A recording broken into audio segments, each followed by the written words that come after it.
Well, hello, everybody. Well, hello again.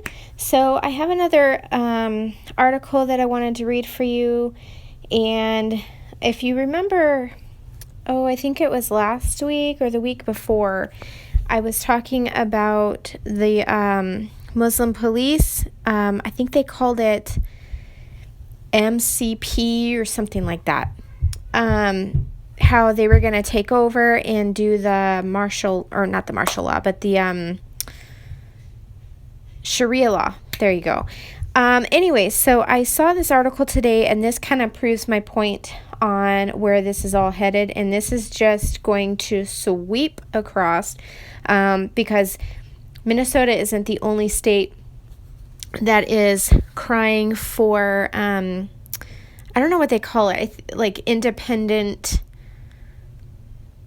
police state or something of that sort. I saw on the news last night there was a group of protesters that were yelling at the police that they basically, look, we can police ourselves and whatever. So that this whole thing is going to sweep across the United States.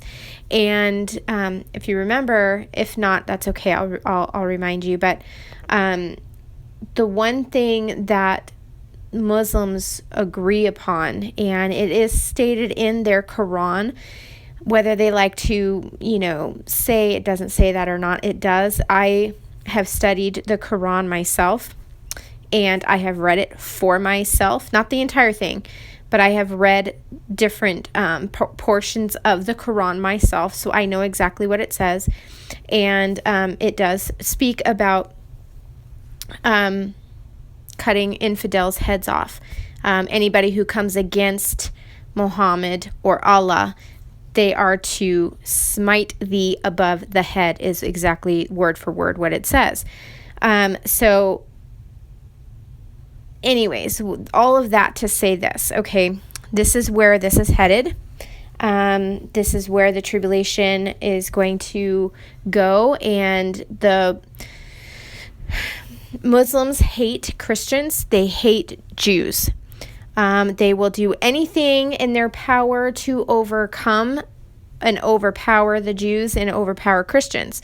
So, in the tribulation, when you have people who have been left behind, who do come to Christ during the tribulation, who's to say, that this isn't what has swept across the globe in order to help the Antichrist. So I'm going to read this for you. This says, Minnesota State Rep, Antifa, and Muslim groups plan to police Minneapolis under Muslim rule. Okay. It would have sounded far-fetched just weeks ago. It doesn't anymore. As the city of Minneapolis moves to dismantle its police force, Minnesota State Rep. Steve Green on Tuesday stated the obvious, that virtually everyone else has been tiptoeing around and pretending isn't there. What you're looking at, in my humble opinion, is communism moving into Minneapolis and St. Paul, and not just communism, but the left Islamic alliance. Green asserted that Antifa and Muslim organizations plan to police Minneapolis under Muslim rule. Those who scoff at such a notion simply aren't paying attention to recent developments. The Minneapolis City Council voted 2 weeks ago to abolish the city's police force. Its plans beyond that have so far been sketchy, but something is going to have to be put in place as an alternative to the police.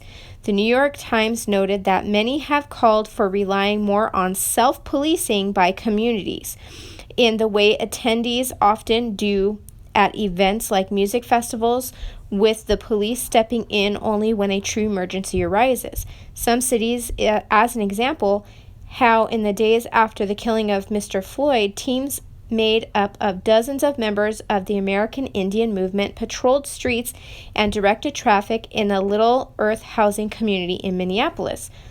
If members of the local community end up policing Minneapolis, what might that look like? Back in 2016, a series of Minneapolis Muslims in man-on-the-street interviews stated matter-of-factly that they preferred Islamic law over American law. We have seen Sharia patrols in Germany, Britain, and even New York City, where the Muslim Community Patrol, MCP, is decked out in uniforms that strongly resemble New York Police Department uniforms and drive cars carefully designed to look like NYPD cars to enforce fundamentals of Sharia law. Muslim leader Siraj Wahhaj explained what that meant. The mosques need protection, and the MCP cars can help stop people who were not following the rules and regulations of the Sharia, doing what they're not supposed to be doing, but still doing it. According to a Muslim involved with the MCP, this would involve stopping Muslim women being out after dark, Muslim men hanging out in the corners doing dope, Muslims drinking liquor, and enforcing basically the fundamentals of the Sharia. If such a community patrol is launched in Minneapolis, it is likely to focus on the same things, but not do anything about the fact that the 5th Congressional District in Minneapolis, Ilhan Omar, that's a disaster, is the jihad terror recruitment capital of the United States. Stopping young Muslims from engaging in jihad activity is unlikely to be a high priority for the group that is dedicated to enforcing Sharia, since Sharia calls upon Muslims to wage war against the subjugate unbelievers, which is what I was telling you about. Anybody that goes against the Muhammad or Allah, they are to wage war with, and that includes Jews and Christians. The Sharia enforcers, hard left allies in Antifa, would have no problem with this. Islam historically has never had any difficulty coexisting with authoritarian governments. In fact, it is free republic that have never proved to be compatible with Islamic law. Consequently, Steve Green's words don't appear far-fetched at all. The unholy alliance of leftists and Islamic supremacists sees that its moment is now, and it is grabbing all that it can. How likely is it that Minneapolis really could end up under Islamic rule, with the blessing and cooperation of the hard left? According to the Minneapolis Reformer, another Minnesota State Representative, Mohammed Noor of Minneapolis, did not deny the truth of Green's statements. Instead, when asked about them, he said, rather than talk about things that inflame people and create division, Minnesota needs to address the challenge before it. And of course, talk of Antifa Islamic rule in Minneapolis might inflame people, so keep quiet. Keep quiet, that is, if you oppose eventually, not if you favor it, says Noor. Minnesota is awake. They understand the challenges. They have been hearing the challenges for far too long, and we can't wait any longer. Steve Green may turn out to have been a prophetic voice far sooner than anyone expects. And if any free people who may still be in Minneapolis want to head this off, the time is now to inflame people, not to riot and destroy after the manner of the left, but to stand up decisively now. Stop the power grab of these insidious totalitarian forces. Crazy business. Okay, I have another one I want to read for you too. This one comes from naturalnews.com. The unthinkable has happened. I'm sorry, an ad just popped up. Okay. The unthinkable has happened. DCFS removes child from home because the parent had COVID, or supposedly COVID. The LA County Department of Children and Family Services successfully convinced a judge to remove a child from a home because his parent tested positive for COVID-19. Is this the new normal? So we're hearing a lot about the new normal, the new order,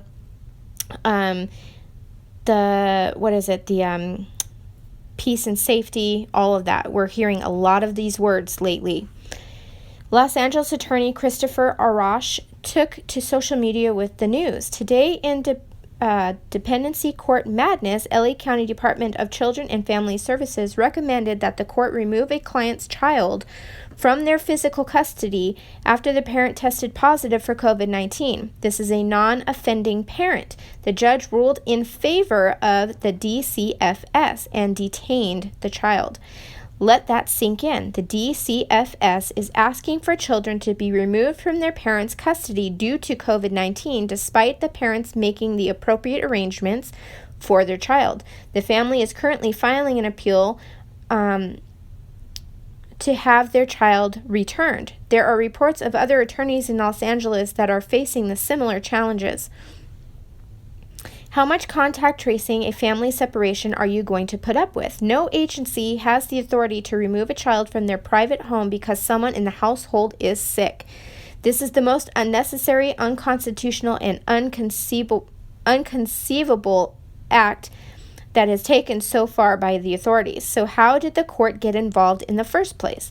When the child welfare forms were originally changed to inquire if COVID-19 is present in the home, authorities intended to warn new foster families of the presence of a potential COVID-19 infection. However, it seems that this information is being used as a weapon now against families to separate children from parents and isolate them.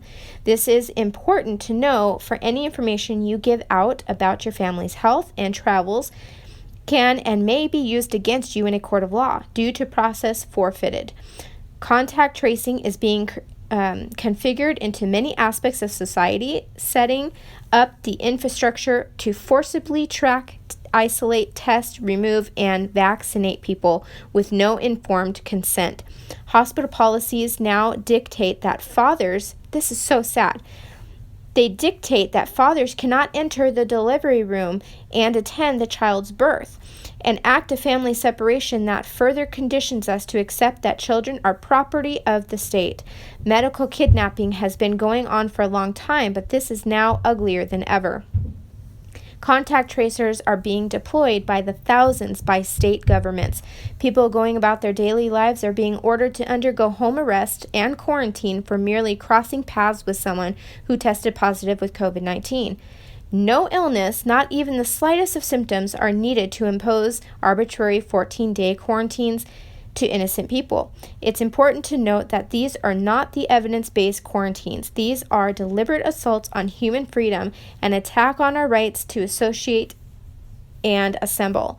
These contact tracing efforts are dragnet breaches of individual liberty, conditioning everyone to believe that all people are, by default, biological sources of contamination and infection. Even in the spirit of protecting public health, most of the time, there isn't even a shred of evidence to suggest that an individual be considered for isolation. Nevertheless, countless people are now being tracked down by the state contact tracing army and told to isolate for no rational reason whatsoever. These are infringements on our liberty, continue unchecked, and they are at the door. And they open the door for more erroneous abuses, which now includes separating family members by the force of the court order. This is the New World Order medical police state, where you must protect not only your family's health, but your freedom and human dignity. And a lot of, they keep adding symptoms to this COVID thing. Now it's feeling nauseous. Well, if you get pregnant, you feel nauseous. So that puts fear into people. Or you eat something, whatever. I know for myself, if I get too hot, like it's been hot here really bad. And sometimes if I get overheated, I feel nauseous. So they've added that to there. They've added stuffy noses, runny noses, basic allergy type stuff, basic cold type stuff. So here you have a cold where you're coughing and, you don't know what to do. Either people are going to be so fearful that they're going to stay home and they're going to, something really serious is wrong, or they're going to be so fearful that they have it that they're going to go and they're going to test positive when it was just a cold. I saw an article the other day, and I meant to save it and I forgot to, but it was from, I can't remember. It was overseas somewhere. But a man tested positive for the COVID, and they found out that he was pregnant. This is how twisted the testing is. It's not accurate. It's not giving off accurate results. They were kind of testing to see how accurate these results were, and they did like a swab on some produce, and it came back that the produce had COVID positive. I mean, this is just crazy. This is just simple conditioning, fear-mongering, fearing people to scare them so bad that it brainwashes them and whips them around into the way that you want them to be. It's called mind control, mind conditioning. And it's where you change the aspect so much, and you change the normal so much that people get used to the new normal, and they get so fearful. People are so afraid they don't even want to go to church. They don't want to go to get their haircuts. They don't want to go anywhere. They're fearful of this because they have planted that so far into people's minds. And now, if you look up the symptoms on Google, it's got, all of these symptoms. In fact, let's do that right now. Let's look up the symptoms so that we can see how ridiculous this is. Okay, so I pulled up the COVID symptoms. Now, tell me that this doesn't sound like a common cold, the flu, allergies, whatever. So there's a lot of them. Symptoms: fever or chills, cough, shortness of breath. I have asthma, so I have shortness of breath sometimes. Fatigue, muscle aches, headache, loss of taste or smell, sore throat, congestion or runny nose, nausea or vomiting, and diarrhea. Trouble breathing, persistent pain or pressure in the chest. It's confusion now. Inability to wake or stay awake, or bluish lips or face. So a lot of these, are basic cold and allergies, flu, morning sickness, food poisoning, whatever. And it's scaring people so bad that they aren't living their life to the fullest. They don't want to, live their life the way that God has planned them to because of the fear that they're in. Or they are told that they can't unless they do things a certain way. Like I was saying here, you can't go anywhere outside or inside without wearing a mask. I mean, it's mandatory, or you face misdemeanor charges. The governor's trying to make it so that we stay at home and we're not allowed to leave the state. And, we're still going. We're going out of town in a few days. So,